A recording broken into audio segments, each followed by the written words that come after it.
คำลาว les mots ลาว vocabulaire ลาวคำศัพท์พ่อแม่คู่ชีวิตลูก parents couple enfant พ่อแม่ parents พ่อแม่ผู้ปกครอง parents officiels administratifs ผู้ปกครองบิดามารดา parents niveau soutenu บิดามารดาพ่อ père พ่อแม่ mère แม่คู่ชีวิต couple partenaire de vie คู่ชีวิตเมีย femme เมียภรรยา femme niveau soutenu ภรรยา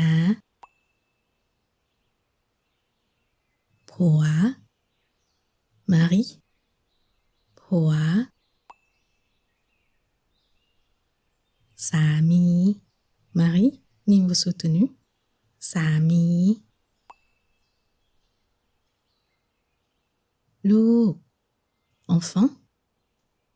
ลูกลูกสาวลูกหญิง fille ลูกสาวลูกหญิงลูกชาย fils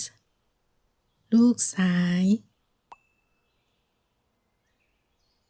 ลูกหญิง enfant biologique ลูกหญิงลูกเลี้ยงลูกบุญธรรม enfant adoptif ลูกเลี้ยงลูกบุญธรรมลูกกบ enfant aîné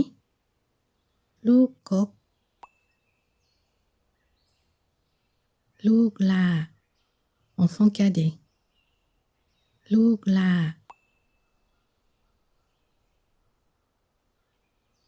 exemple ตัวอย่าง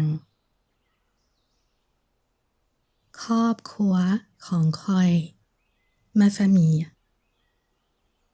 พ่อแม่ของข้อยเป็นคู่ชีวิตกันได้40ปีแล้ว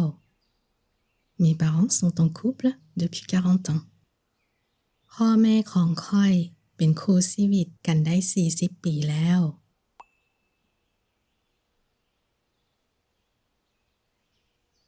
แม่ของข้อยเป็นคนเยอรมัน ma mère est allemande แม่ของข้อยเป็นคนเยอรมัน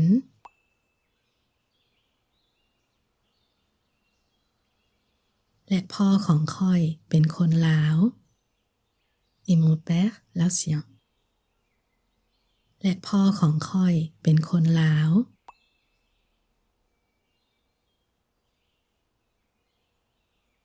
ข้อยแต่งงานแล้ว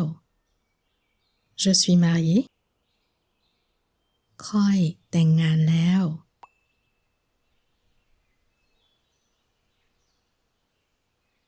และพวกข้อยเป็นคู่ชีวิตกัน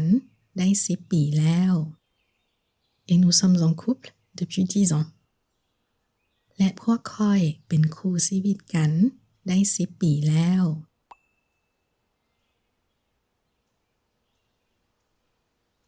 เมียของข้อยเป็นคนอิตาลี ma femme est italienne เมียของข้อยเป็นคนอิตาลี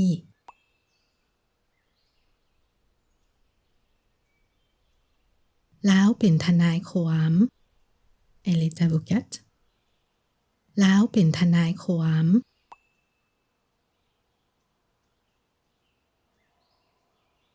ข้อยเป็นนักธุรกิจ je suis entrepreneur ค่อยเป็นนักธุรกิจ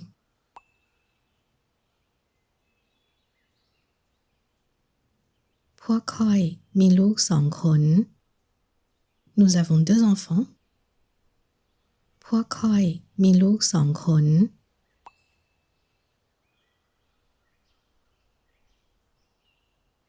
ลูกหญิง1 คนและลูกชาย1 คน Une fille et un garçon ลูกหญิง1 คนและลูกชาย1 คน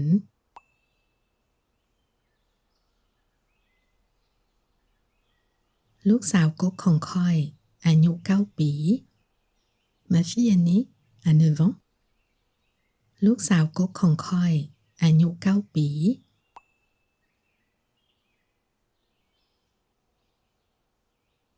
และลูกซ้ายหล่าของค่อยอายุ6 ปี Et mon fils cadet a 6 ans และลูกซ้ายหล่าของค่อยอายุ6 ปี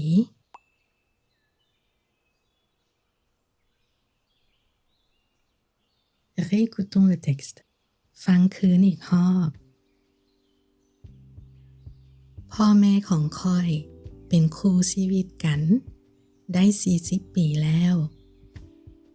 แม่ของค่อยเป็นคนเยอรมันและพ่อของค่อยเป็นคนลาวค่อยแต่งงานแล้วและพวกค่อยเป็นคู่ชีวิตกันได้10 ปีแล้วเมียของค่อยเป็นคนอิตาลีแล้วเป็นทนายความค่อยเป็นนักธุรกิจพวกค่อยมีลูก2 คนลูกหญิง1 คนและลูกชาย1 คนลูกสาวกกของค่อยอายุ9 ปีและลูกชายหล่าของค่อยอายุ6 ปี